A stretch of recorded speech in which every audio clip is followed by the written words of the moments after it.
Hey everyone, welcome back to another episode of the Peak and Flow podcast. My name is Dave Nixon and this is yet another episode in the BSFT30 series. And today I'm going to talk about healthy responsibility. So quickly, where this idea of healthy responsibility comes from is actually, it first came online for me when learning Michael Hall's system, one of his programs, which is called Meta Programs. Was actually one of his models, but one of the idea between meta programs is that we have 60 particular patterns of thinking or thinking patterns. He refers to them as meta programs. One of those, they're like filters. Imagine they're like filters. Some people are more global. Some people might filter their information more detailed, right? There's one which is basically responsibility sort, and commonly some people might be over, maybe some people are under, and then there's a balance in between of healthy. And so we have this over responsibility, under responsibility, and healthy responsibility. And the interesting thing around this is that we may be over responsible in some areas of our life, under responsible in others, and we might have some flexibility with some healthy responsibility. It is a little bit nuanced, but I'm really going to paint some pictures with it today. And so healthy responsibility is really speaking to that. And so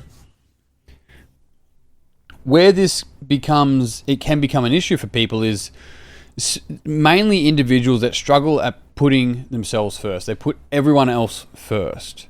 And in doing so, they struggle to take care of themselves because they're so busy taking care of others that they have no time to take care of themselves. So they say, because they're so busy taking care of others. And then things that might come up is like, well, of course I am. I've got little ones that I have to take care of. You can't just leave them. It's like, yes, no, I get that. And if you have a dependent, it literally means dependent. They're dependent on you. Then there's a level of healthy responsibility there. It's quite nuanced once again, but there's a really important distinction when it comes to intention that plays along here that is like an undertone of it. So we'll speak to that. But the key thing is the struggle to prioritize. Struggle to prioritize yourself more than anything. And this means some people can be over responsible with their friends. It doesn't have to be kids. It can be with a whole range of things, relationships, boss, work, all that sort of stuff.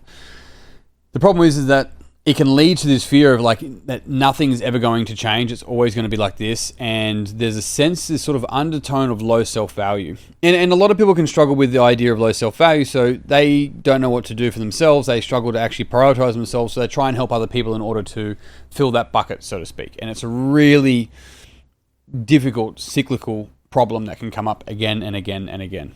So there's also a really interesting part around those as well, is that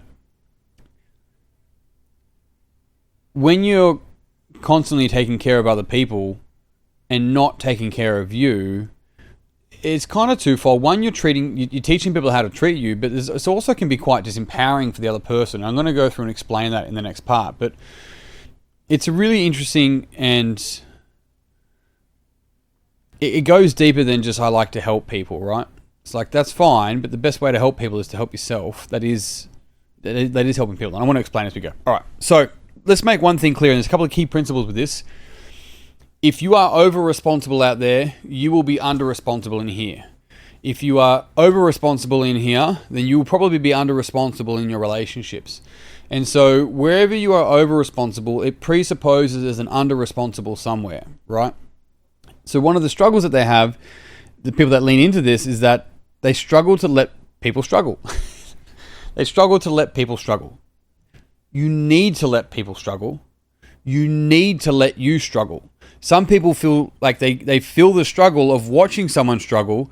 And so by them trying to help that person not struggle, they're actually trying to appease their struggle, because then they feel better.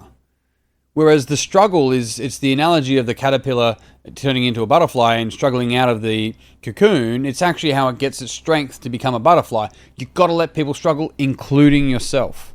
So if you are trying to diffuse a situation, ask the question of going, hang on a sec, is it just my struggle here that I'm uncomfortable with? Because these people need to figure it out themselves. Because what you're doing by trying to help them is probably not figuring out for you. Which leads to another point of wherever there's friction, there's growth.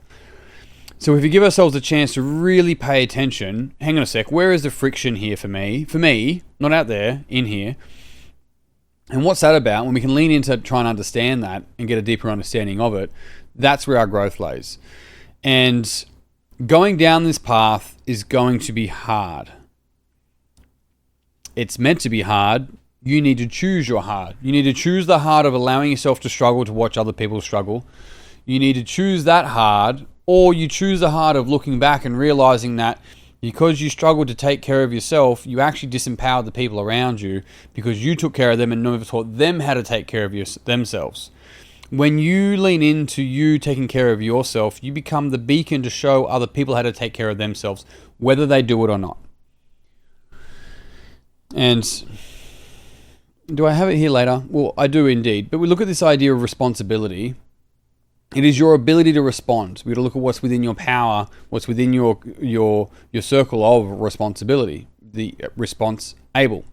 So let's have a look at this quickly. We want to be able to teach by actions. Well, we are. Let me put that another way. You already are teaching by action. So even though you're actually helping other person, you're over responsible, you're doing more for them, less for you, you actually are making them weaker. You're disempowering them. And there's this quote around sort of the elderly, but it can be used in a variety of different ways. Never do something for the elderly that they could do themselves, because as soon as we start to do that for them, they start to wilter. They start to die because they don't need to do it anymore. You let them do it and you let them struggle. It's the same as a child. Let them struggle. That's how they learn. It's the same for adults. You let them struggle, because struggle and frustration is a precursor to learning. And so the struggle is really powerful and important. You let them struggle. It's okay. Because the key thing there is that if you have people around you and you're doing so much for them, not teaching them how to do it for themselves, and simultaneously you doing it for you, you are teaching them. You're teaching them how to do exactly what you're doing, even though usually you're attempting to help. Long term, you might be doing the opposite, potentially taking the power away, which commonly people that in this space can struggle because they don't feel like they have any power. So what are we really paying attention to here? Well, definitely intrapersonal intelligence and definitely interpersonal intelligence, massively. And we need to start with like the basic framework of like, what am I responsible for? Healthy responsibility is knowing what am I response able for and what are you response able for. And when we can really look at that, we start to go, okay, there's only 4 things I mentioned in the previous podcast, 4 things in my power: my thoughts, my feelings, my speech, and my behavior. And so when I say something like, well, you made me feel this way, or you made me do that, I'm actually handing my power over, right? I'm being under responsible for my behavior and actions. When I'm like, hey, I'll do that for you, context dependent, but I'll do that for you. I don't want you to feel like that, so I'm going to behave a particular way. Now I'm being over responsible for you and probably under responsible for my needs. So what am I response able to? It's a weird thing to say like that, but it's true. and what are you response able for? And so knowing that can give us a really good starting point of going, okay, I need to really pay attention to where I'm giving my power away and where I'm taking care of the things that you're responsible for and where I'm responsible for, and handing that over. So I'll go through this in a later podcast, but there's a framework called the quadrants with Ken Wilber, and phenomenal body of work that Ken has put together. This is a tiny snapshot of it. But in the quadrants, there's a first, second, third, and fourth perspective. In first person's perspective, it is an I space. It's me, my thoughts, my feelings. It's individual subjectivity. It is my map of reality. In the second quadrant, it is a shared value, shared meaning, community, and culture. It is a subjective we space. So all this stuff is true, but it's not objective. We can't objectively drill it down just to numbers. We can try, but it's not actually it. And then the third is the individual physical. It is the it space, the body, the behavior. It is your body, your behavior as an individual, right? And then the fourth quadrant is systems. It is the environment. And so this beautiful body of work that I absolutely just bastardized by trying to explain it in 30 seconds can lead to some what's called quadrant hygiene or pronoun hygiene. And the pronoun in the sense of me, my, I. And what can happen here is that we can start to use our language and go to a different quadrant when we mean different things. And so An example of that is when somebody might say, well, when you get home from work and the kids just want this stuff from you and you just have to drop everything and do it for them. And up until recently, I was like, no, I don't do that. The person started with, when you get home and you have to stop. What's happening in that is that person is making it factual. They're objectifying it out there as fact and truth, which is justifying why they're doing what they're doing.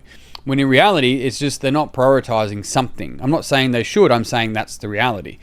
So instead of them saying, look, when I get home, my kids just want my attention and I struggle to say no to them because I haven't seen them all day and I feel a little bit guilty. So I want to give them attention. And in that, I struggle to prioritize some time for me.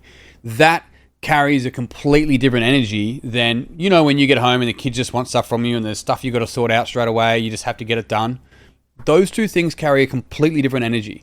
So our ability to actually have quadrant hygiene and mean me, I, me, my, when I'm talking about I, me, my, instead of objectifying it as you, it, or we, us, our, which is a second quadrant and what's called a third quadrant. I'll go through that later. But understanding is like, are you talking about you? Are you using the correct quadrant hygiene, pronoun hygiene, to get a good indication of what you're actually speaking to? You made me do this. No, I did this on behalf of you. I did this because you did that, which means I still chose it. When if I dilute that down, it's actually like I behaved like this because I didn't know how to respond otherwise. And so this can get a little bit challenging, but so it should. You should struggle with this. I'm yet to meet individuals, commonly, that don't struggle with this. However, when we're able to really clean up our quadrant hygiene, our pronoun hygiene, it can fundamentally change this healthy responsibility. And what can happen is there's like a big part of the blame where it's just like, well, you made me do this. It's like, I didn't make you do anything. Flip it around. When I say, well, you made me do this, it's like, no, that's me handing my power over. Now I'm at a whim. If you act like that, then I behave like this. That means I'm not in control, which means I'm trying to control you to behave a different way so that I behave a different way. Right. Why am I choosing to behave like this when that person does X? Now we're on the right path. Now we're going into a space of healthy responsibility because I'm referring to what is in my realm of responsibility, my realm of power. So bring awareness when you hand your power over and correct your quadrant hygiene. You can do it in the moment. You can simply do it if you catch yourself saying, oh, you just get caught up at work. I just get caught up at work. You're allowed to give yourself permission to do that. Even in a conversation with someone that doesn't understand what's going on, you can clean it up. It's your practice and it will carry a different energy. I promise you. And it can change the foundations of your perspectives and your worldview if you allow it. And if you go down this path and you start on this process, you start to build balance and choice, so flexibility and choice around your responsibility.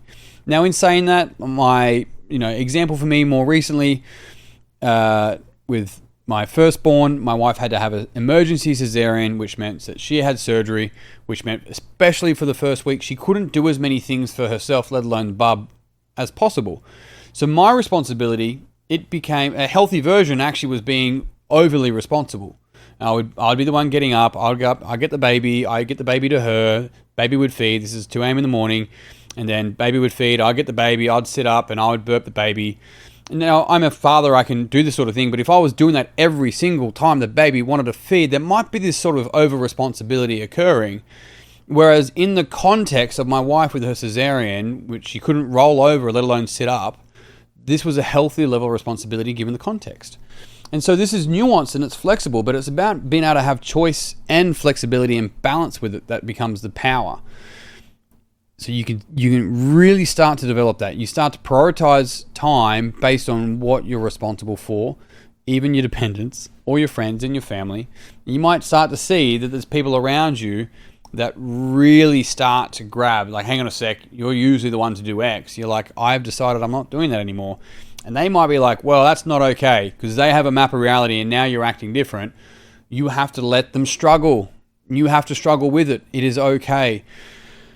And as silly as it sounds, and I hope I repeat this time and time again, you got to be the hero in your story.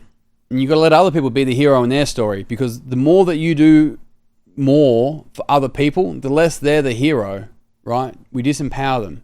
And also the less you're the hero for you. And so the hero isn't about being some sort of Spider-Man, Wonder Woman. It's not that. It's more about being what's within my control and how do I empower myself, which will empower others. Which leads on to my last thing, is that taking care of you is taking care of everyone else, because you inspire them to have their own level of healthy responsibility. And on that note, team, I'm done. Thank you very much for tuning in. If you enjoyed this podcast, please share it with a friend. If you want to learn more about the BSFT30, you can do so by the show notes. If you want to learn more about our trainings, immersions, and everything else that we do, you can absolutely learn more about those in the show notes. But that's me done. I'm out. Until next time, peace and pizza. I'll see you soon.